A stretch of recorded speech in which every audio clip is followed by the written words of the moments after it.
Are you ready? Let's do it. 1, 2, 3. Bright is the latest Netflix original movie to hit our screens in an attempt by Netflix to break into the Hollywood action blockbuster genre. Starring Will Smith, Bright takes place in an alternate Los Angeles where fantasy creatures hesitantly coexist alongside humans. Netflix apparently spent $70 million on making this happen, and they got Will Smith, and this does feel like a hit summer movie, but not in a good way. The director David Ayer also directed Suicide Squad, and actually I want to draw a few comparisons from Suicide Squad.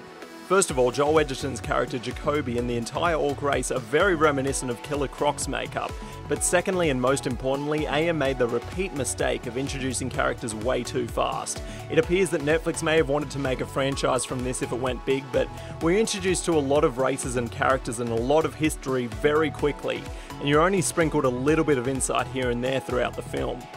Netflix may have made the same mistake that it made with its other original Death Note, where more justice would have been served to the lore and backstories if it were broken up into a mini-series instead of cramming it and a basic storyline into a 2-hour mess. And the storyline is definitely basic, but Bright is caught between a rock and a hard place here though. Because of the complex backstories of the races and the alternate reality that it's set in, they need to keep it simple, but by keeping it simple they can't fully explain the world that it's set in, which just shows poor writing.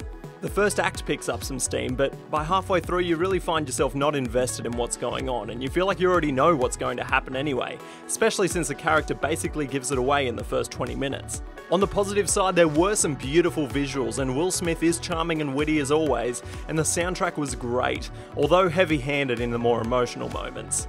There was an underlying statement on race in America, which was a good theme, but not enough for you to really sympathise with the characters. Bright is now streaming on Netflix, but if you ask me, the title should really be changed to Dull. This is Matt Rogers, and that is all.